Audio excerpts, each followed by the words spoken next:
Mitosis mitosis কোষ বিভাজনের দুটি পর্যায়, ক্যারিওকাইনেসিস বা নিউক্লিয়াসের বিভাজন, সাইটোকাইনেসিস বা সাইটোপ্লাজমের বিভাজন। ক্যারিওকাইনেসিস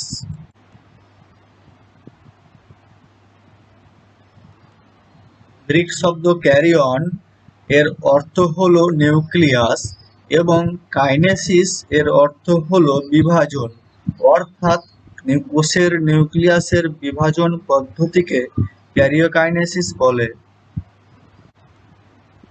ক্যারিওকাইনেসিস চারটি দশায় সম্পন্ন হয়, যথা prophase, metaphase, anaphase, telophase. Prophase Greek শব্দ প্রো এর অর্থ হলো প্রথম এবং ফেজ এর অর্থ হলো দশা। এটি মাইটোসিস বিভাজনের প্রথম ও দীর্ঘস্থায়ী দশা। প্রোফেজ দশার প্রধান বৈশিষ্ট্য: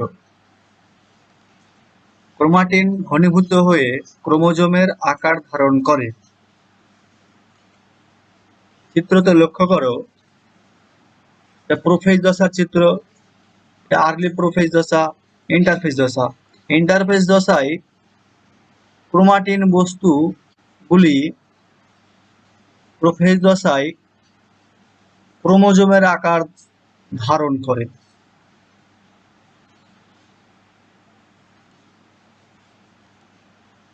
প্রতিটি ক্রোমোজোমের ক্রোমাটিড দুটি সেন্ট্রোমিয়ারের সঙ্গে যুক্ত থেকে পাশাপাশি অবস্থান করে। চিত্রতে লক্ষ্য করো, একটি ক্রোমোজোম লম্বালম্বিভাবে যে দুটি অংশে পৃথক হয় তাদেরকে ক্রোমাটিড বলে। এই ক্রোমাটিড দুটি সেন্ট্রোমিয়ারের সঙ্গে যুক্ত থাকে। নিউক্লিওলাস ও নিউক্লিয় পর্দা ক্রমশ অবলুপ্ত হতে থাকে। প্রাণী কোষের দুটি সেন্ট্রিওল প্রতিলিপি গঠনের মাধ্যমে দুটি অপাত্য সেন্ট্রিওলের সৃষ্টি করে।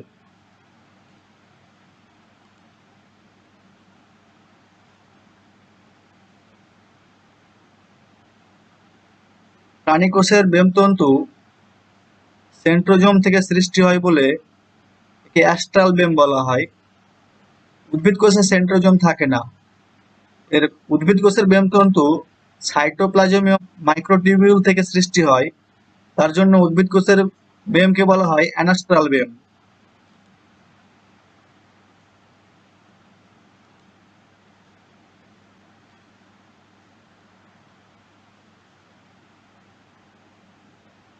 চিত্রতে লক্ষ্য করো, ইন্টারফেজ দশায় নিউক্লিওলাস, এই নিউক্লিয়াসটা প্রোফেজ চিত্রতে লক্ষ্য করো, ইন্টারফেজ দশার যে নিউক্লিওলাস, সেই নিউক্লিওলাসটা প্রোফেজ দশায় অবলুপ্ত হতে থাকে। নিউক্লিয় পর্দা অবলুপ্ত হতে থাকে। প্রাণী কোষের যে সেন্ট্রোজোম, এই সেন্ট্রোজোমের প্রতিটি সেন্ট্রিওল প্রতিলিপি গঠনের মাধ্যমে দুটি অপাত্য সেন্ট্রিওল সৃষ্টি করে। ফলে মোট চারটি সেন্ট্রিওলের সৃষ্টি হয়, যা থেকে এক জোড়া সেন্ট্রোজোম সৃষ্টি হয়। এই সেন্ট্রোজোম দুটো কোষের দুই মেরুতে অবস্থান করে।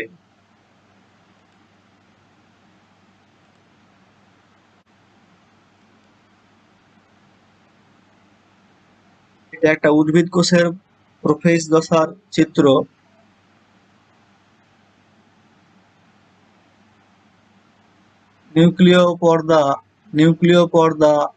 নিউক্লিওলাস ক্রমশ অবলুপ্ত হচ্ছে।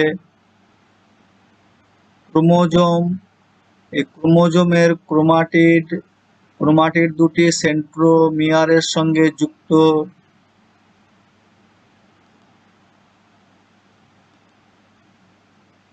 প্রোফেজ দশার ভিডিও ক্লিপ।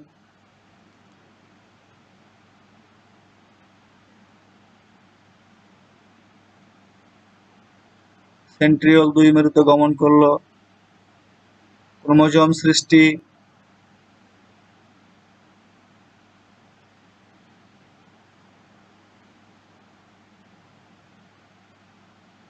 ক্রোমোজোমের দুটি ক্রোমাটিড সেন্ট্রোমিয়ার অঞ্চলে যুক্ত।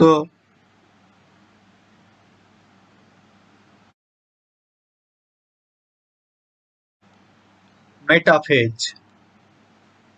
গ্রিক শব্দ মেটা এর অর্থ হলো মধ্যবর্তী। এটি মাইটোসিসের মধ্যবর্তী স্বল্পস্থায়ী দশা। মেটাফেজ দশার বৈশিষ্ট্য: বেমতন্তু গঠন সম্পূর্ণ হয়। ক্রোমোজোমগুলি কোষের নিরক্ষীয় তলে প্লেটের মতো বিন্যস্ত থাকে, যাকে মেটাফেজ প্লেট বা ইকুইটোরিয়াল প্লেট বলে। প্রতিটি ক্রোমোজোমের সেন্ট্রোমিয়ার-এ অবস্থিত কাইনেটোকোর নামক বিশেষ গঠন বেমতন্তুর সঙ্গে সংযুক্ত হয়।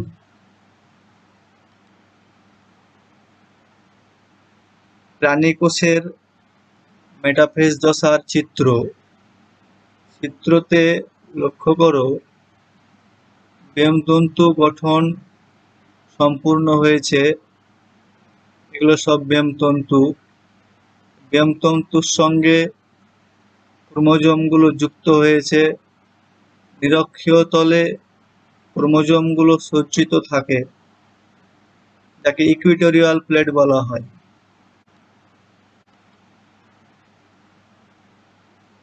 প্রতিটি ক্রোমোজোমের সেন্ট্রোমিয়ারে অবস্থিত কাইনেটোকোর নামক বিশেষ গঠন বেমতন্তুর সঙ্গে সংযুক্ত হয়। কাইনেটোকোর এই ক্রোমোজোমের সেন্ট্রোমিয়ার অঞ্চলে যুক্ত একটা বিশেষ গঠনের নাম হচ্ছে কাইনেটোকোর। এই কাইনেটোকোরের সঙ্গে বেমতন্তু যুক্ত হয়।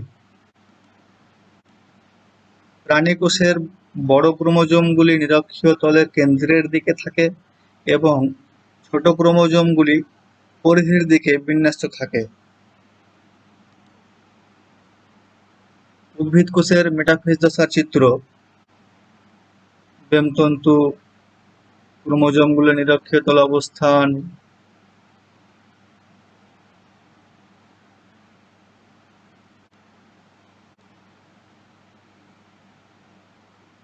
মেটাকাইনেসিস। মেটাকাইনেসিস কি? মেটাফেজ দশার পূর্বে অর্থাৎ প্রোমেটাফেজ দশায় ছড়ানো ক্রোমোজোমগুলি কোষের নিরক্ষীয় অঞ্চলে একটা তলে সজ্জিত হওয়ার পদ্ধতিকে মেটাকাইনেসিস বলে। প্রোফেজ দশায় ছড়িয়ে থাকা ক্রোমোজোমগুলো একটা নির্দিষ্ট পদ্ধতিতে প্রোমেটাফেজ দশাতে সজ্জিত হয়। এই সজ্জিত হওয়ার পদ্ধতিকে মেটাকাইনেসিস বলে। মেটাকাইনেসিসের মাধ্যমেই ইকুইটোরিয়াল প্লেট বা মেটাফেজ প্লেট গঠিত হয়।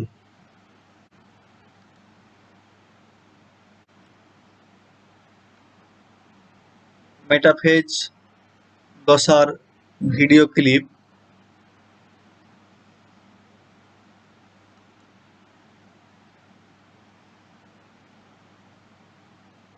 ক্রোমোজোমগুলি কোষের নিরক্ষীয় তলে সজ্জিত হচ্ছে।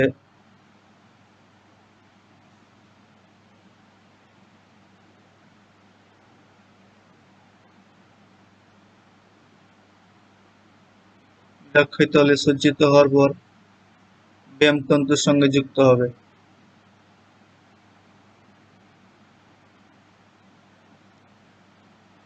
আবার এটা দেখানো হচ্ছে।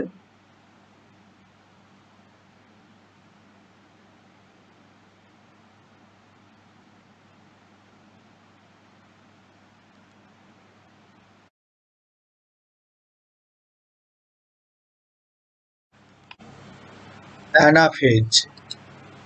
গ্রিক শব্দ অ্যানা এর অর্থ প্রান্তের কাছাকাছি। এটি মাইটোসিসের তৃতীয় ও সর্বাপেক্ষা স্বল্পস্থায়ী দশা। অ্যানাফেজ দশার বৈশিষ্ট্য: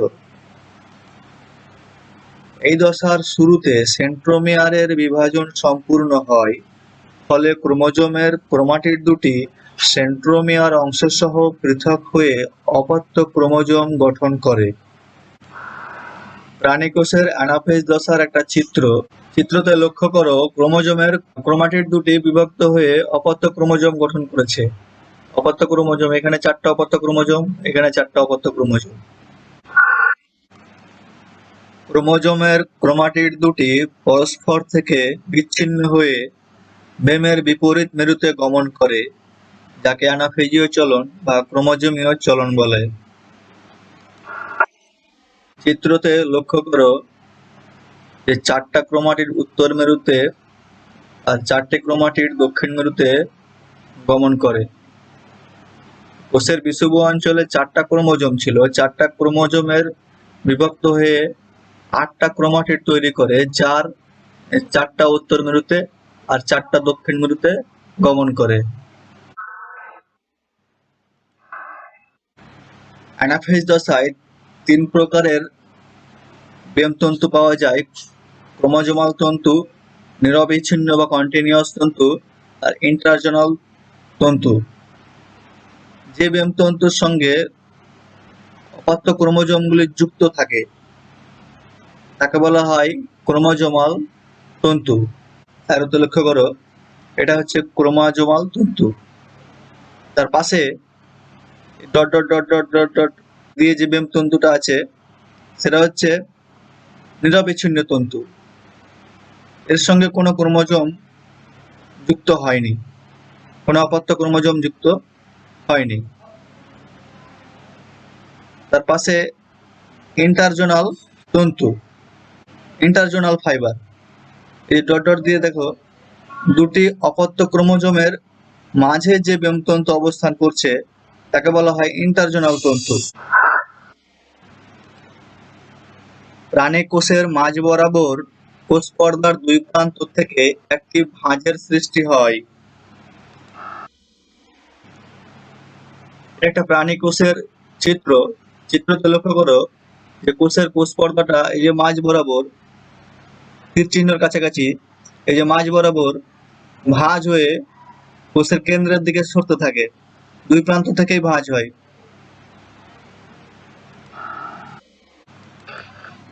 উদ্ভিদ কোষের অ্যানাফেজ দশার চিত্রতে লক্ষ্য করো, এই যে মাঝে ক্রোমাটিড, 4টা ক্রোমাটিড উত্তর মেরুর দিকে, 4টা ক্রোমাটিড দক্ষিণ মেরুর দিকে গমন করছে। প্রাণী কোষের ক্ষেত্রে কোষ পর্দার কোনো ভাঁজ বা খাঁজের সৃষ্টি হয় না।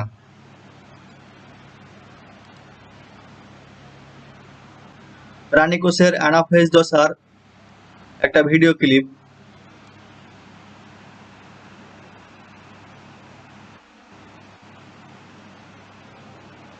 ক্রোমোজোমগুলো ভাগ হয়ে কোষের উত্তর মেরু দক্ষিণ মেরুর দিকে সরে যাচ্ছে।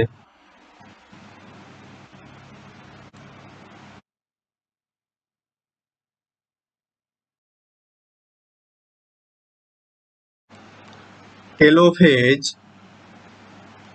গ্রিক শব্দ টেলো যার অর্থ শেষ এবং ফেজ যার অর্থ দশা, অর্থাৎ এটি ক্যারিওকাইনেসিসের সর্বশেষ দশা। টেলোফেজ দশার বৈশিষ্ট্য: অপত্য ক্রোমোজোমগুলি বিপরীত মেরুতে পৌঁছায়, নিউক্লিওলাস ও নিউক্লিয় পর্দার পুনরাবির্ভাব হয় এবং দুটি অপত্য নিউক্লিয়াসের সৃষ্টি হয়। চিত্রতে লক্ষ্য করো যে অপত্য ক্রোমোজোমগুলি কোষের দুই মেরুতে অবস্থান করছে।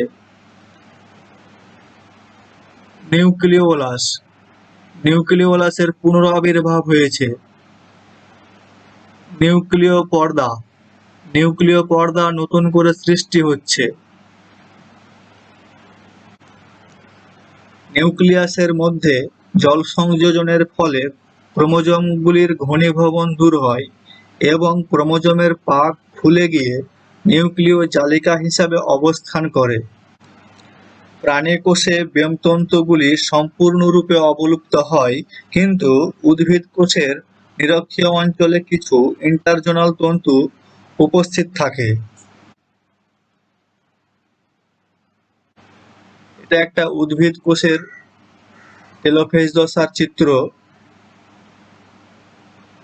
এখানে লক্ষ্য করো যে নিউক্লিওলাসের পুনরাবির্ভাব হয়েছে, নিউক্লিয় পর্দা নতুন করে তৈরি হয়েছে, যে ক্রোমোজোম এই ক্রোমোজোমগুলির পাক ফুলে গিয়ে পুনরায় এরা নিউক্লিয় জালিকা রূপে অবস্থান করে।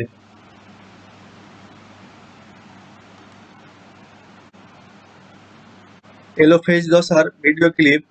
অপত্য ক্রোমোজোমগুলি কোষের দুই মেরুর দিকে সরে যাচ্ছে। এই টেলোফেজ দশার সমাপ্তির মাধ্যমে ক্যারিওকাইনেসিসের সমাপ্তি ঘটে এবং সাইটোকাইনেসিসের সূচনা হয়। সাইটোকাইনেসিস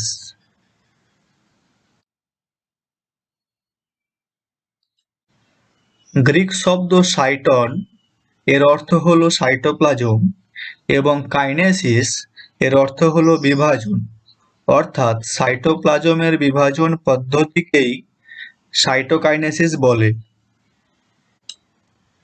সাইটোকাইনেসিসের ফলে দুটি নিউক্লিয়াস যুক্ত মাতৃকোষ থেকে একটি করে নিউক্লিয়াস যুক্ত দুটি অপত্য কোষ সৃষ্টি হয় এবং কোষ বিভাজন পদ্ধতিটি সম্পূর্ণ হয়। উদ্ভিদ কোষের সাইটোকাইনেসিস। ফ্রাগমোপ্লাস্ট গঠন। উদ্ভিদ কোষের টেলোফেজ দশায় কিছু ইন্টারজোনাল তন্তু বেমের নিরক্ষীয় অঞ্চলে থেকে যায়। এই ইন্টারজোনাল তন্তুগুলির মাঝে মাঝে গলগি বস্তু থেকে উৎপন্ন ক্ষুদ্র ক্ষুদ্র ভেসিকল বা ফ্রাগমোজোম জমা হতে থাকে। এই ফ্রাগমোজোম এবং ইন্টারজোনাল তন্তু একত্রে ফ্রাগমোপ্লাস্ট নামক গঠন সৃষ্টি করে। 2 নম্বর, কোষপাত বা সেল প্লেট গঠন। ফ্রাগমোপ্লাস্টের প্রান্ত বরাবর নতুন নতুন ফ্রাগমোজোম সঞ্চিত হলে ফ্রাগমোপ্লাস্ট ক্রমশ বৃদ্ধি পায়। এই সময় ফ্রাগমোজোম মধ্যস্থ ক্যালসিয়াম ও ম্যাগনেসিয়াম পেকটেট মিলিত হয়ে যে পাতলা দ্বিপর্দাযুক্ত গঠন সৃষ্টি করে তাকে সেল প্লেট বা কোষপাত বলে। 3 নম্বর, মধ্যপর্দা সৃষ্টি। কোষপাত বা সেল প্লেট ক্রমশ বৃদ্ধি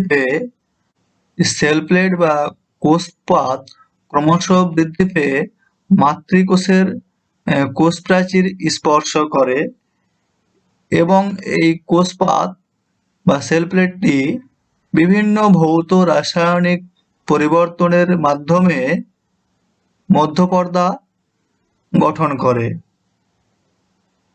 এই সময় ফ্রাগমোজোমগুলির পর্দা অপত্য কোষের কোষ পর্দা সৃষ্টি করে। সেল প্লেটের ঠিক মাঝ বরাবর এই মধ্যপর্দা বা মিডল ল্যামেলার সৃষ্টি হয়।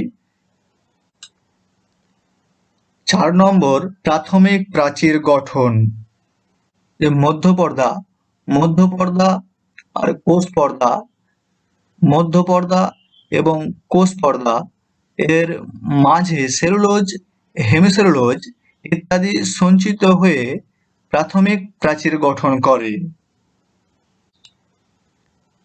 5 নম্বর, অপত্য কোষের সৃষ্টি। প্রাথমিক কোষ প্রাচীর গঠিত হলে মাতৃকোষের সাইটোপ্লাজম বিভাজিত হয়ে দুটি অপত্য কোষের সৃষ্টি করে।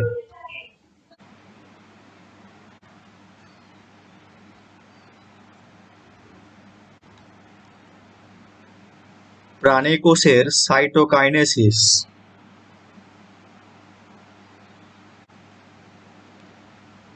1 নম্বর, স্টেম বডি গঠন। অ্যানাফেজ দশার শেষের দিকে কোষের নিরক্ষীয় তলে কোষপর্দার ঠিক নিচে সাইটোপ্লাজম অংশে অসংখ্য অ্যাক্টিন তন্তু সমান্তরাল ভাবে সজ্জিত হয় এবং অ্যাক্টিন তন্তুর মাঝে মাঝে ক্ষুদ্র ক্ষুদ্র মায়োসিন তন্তু জমা হয়ে মিড বডি বা স্টেম বডি নামক গঠন সৃষ্টি করে।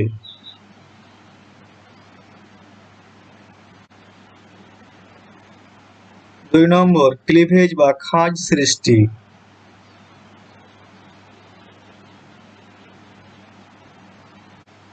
অ্যাক্টিন এবং মায়োসিন এই প্রোটিন দুটির আন্তঃক্রিয়ার ফলে একটা সংকোচন বলের সৃষ্টি হয়।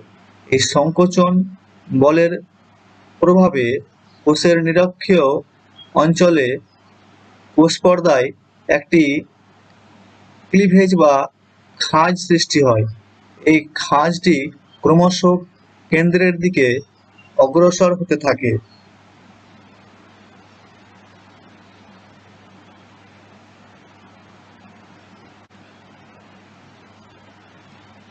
3 অপত্য কোষ সৃষ্টি।